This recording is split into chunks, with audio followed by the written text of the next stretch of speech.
How often do you do something that makes you nervous, that casts self-doubt, that gives you butterflies in the very pit of your stomach? For me, standing up here today is definitely one of those times. Putting myself in uncomfortable situations has turned out to be quite a common theme throughout my life, and something that I've become particularly conscious of. Why? Because for me, like many of us, my initial reaction is to feel underqualified, or to worry about what other people will think, or to be afraid of change, or to fear that I will fail.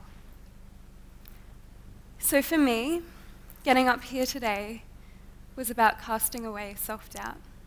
Can you remember the last time that you actively sought out something that you were afraid of and decided to practice facing it instead? The only reason that I'm standing up here today is because I'm proactively facing this fear. I take every chance I can to public speak because I know that with practice I will get better. I know that my nerves will start to disappear. And I know that my comfort zone will get larger. Believe it or not, I couldn't stand in front of a crowd of about 10 people and talk for barely a minute without freezing up a couple of years ago. Being comfortable in the uncomfortable is so that you can get comfortable in being uncomfortable. It's so that you can harness those feelings of anxiety and nervousness, not ignore them, but acknowledge them, own them, and then use them. In my opinion, this is the key to a happy life. And over time, I've realized that my fear of failure is directly related to the expectations that I have of myself and what I think could or should be.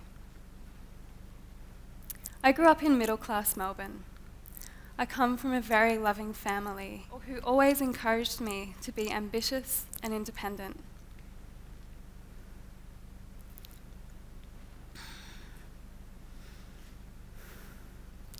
I think this is a common story for many Gen Ys. I think that for many of our parents, the most important thing to their parents was that they built a steady career and that they had economic stability. I think that for many of our parents, this meant that they didn't quite follow their dreams. And I think when we were born, they wanted to make damn sure that we could do anything. And we can. I'm extremely privileged. Not only am I clothed and fed and sheltered, but I'm educated. I have access to more knowledge than any generation before me. I have loving friends and family. And most importantly, as we've all acknowledged here today, I have choices and I have freedom. And yet in this abundance of opportunity, I'm always wanting more. More purpose, more meaning, more impact. To be better and better and better. Sometimes it feels like if I reach my dream or if I reach my goal, I haven't quite dreamt far enough. I haven't quite given it all I could have. What does this have to do with being comfortable in the uncomfortable?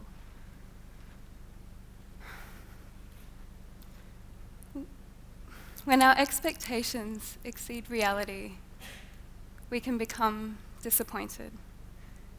And when we're disappointed for too long, we may become unhappy. And when we're unhappy, we stop opening ourselves up to new experiences.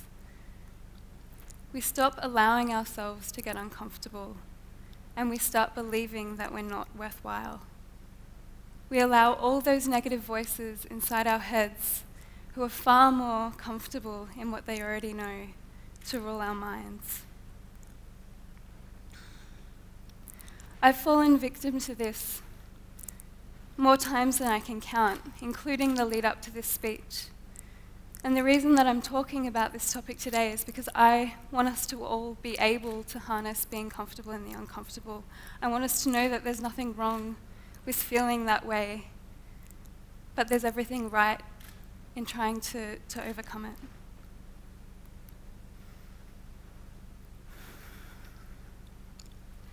Have you ever felt so attached to the idea of what could be that you miss all the other opportunities flying towards you?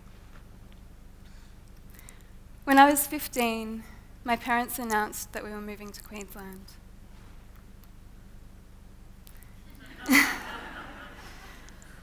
No joke. I really thought my world had ended. I had wonderful friends. I had really supportive teachers who were supporting me in my aspirations to become a designer. I just got my first serious boyfriend. And my mum and dad decided that Queensland would be the next best move for us. I was not happy with this change. I was not comfortable in change. I gave my parents and my other family members grief for the next couple of years, and I closed myself to all of the other opportunities that were presenting themselves when we moved here. So much so that when I applied for university, I applied for journalism. Because in applying for that, it didn't matter if I didn't do well, because I didn't really love it. I didn't get into journalism. I actually didn't get into anything in my first round. And it took failing at applying for something I didn't even want to do to make me realize that the whole time I had nothing to lose. And we know this, right? When we have nothing to lose, we have everything to gain. And so what if, when we're feeling our most full of fear, what if we could remember that? About earlier last year, I was on my way to New York. This was a dream come true. I'd been waiting for this my whole life. About this time last year, I was on a plane back to Australia, and all I felt was failure. It wasn't that New York hadn't been a great experience. It wasn't that, the reasons that I'd gone there, they hadn't worked out exactly as planned, but it wasn't like I'd really stuffed up. What had happened was that I'd associated the success of New York too personally to the success of myself, without even defining what success was in the first place. You knew this one was coming, right? Can you remember the last time, if ever, that you threw caution to the wind and let your heart lead? Can you honestly say that your heart has equal airtime to your head when it comes to making decisions? I can't. My head is too full of ifs and buts, weighing up the possibilities and often looking at the risks much more than the opportunities. The times when I have allowed my head and my heart to respect each other and to hear each other out have been some of the hardest decisions, but are always the best ones. When I finished uni and started at Josephmark, I was stoked. I'd done really well at uni. I'd got the validation I needed to be a designer.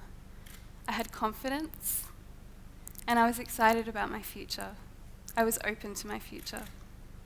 And that meant that when I met the two guys that I was working for, they really ended up being my kindred. About 9 months in, some would say that I put all of that in jeopardy.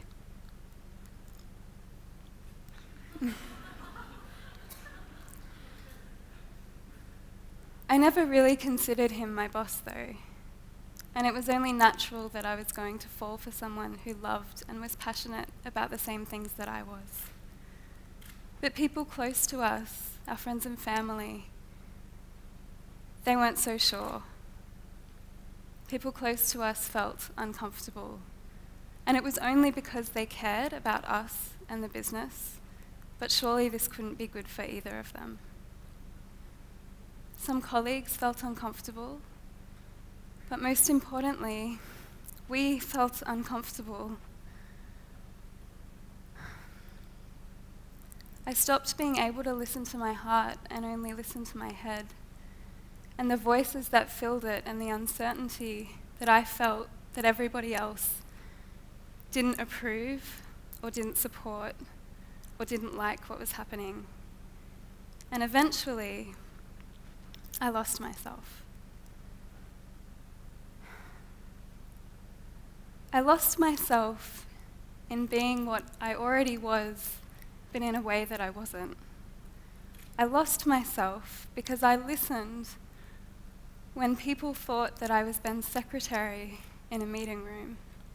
I lost myself when people would tell me how lucky I was that he'd given me so much opportunity.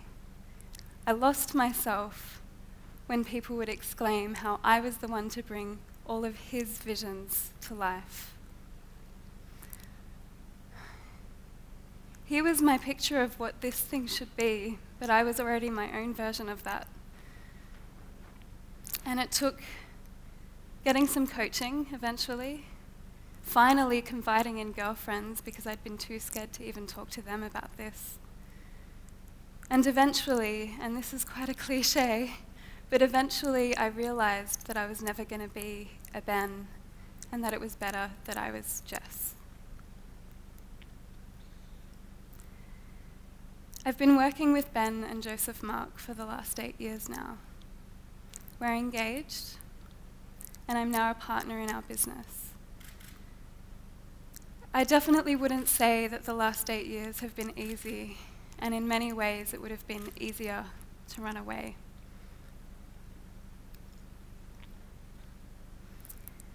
Over the last few years, we've had what people might call success. I read an article recently that described it as reaching the top. I don't feel like I've reached the top. And as much as I know about the benefits of being uncomfortable, I still get anxious. I still worry about what others will think, and I still feel like I'm going to fail.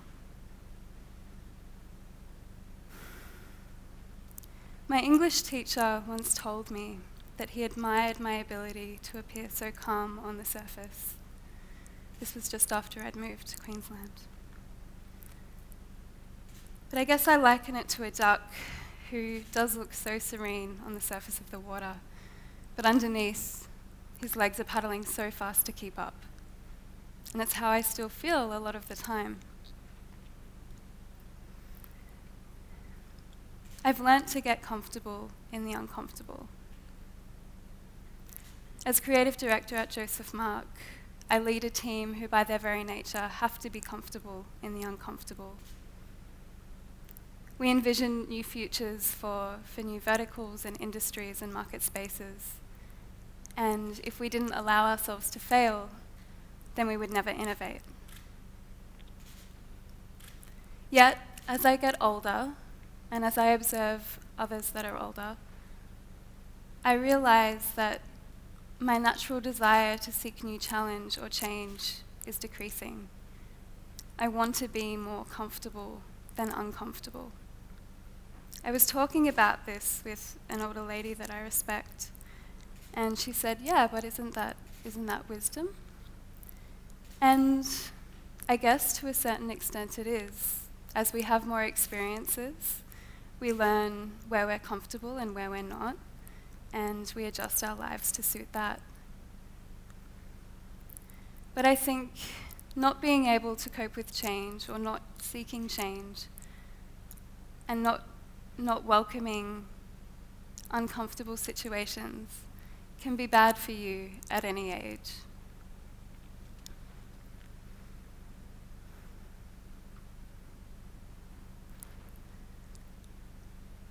Sometimes the path that you choose is not going to make sense to those close to you. And sometimes if you listen too much with your head, it won't make sense to you either. But there's a difference in feeling uncomfortable because something is really wrong and bad for you, compared to feeling uncomfortable because you're worried what others will think or you're afraid of failing. Because ultimately, it will help you grow. It's the only way that we as human beings can grow and the only way we've ever evolved. Putting yourself in uncomfortable or challenging or disruptive situations will allow you to push yourself further than you ever thought you were capable of. Thank you.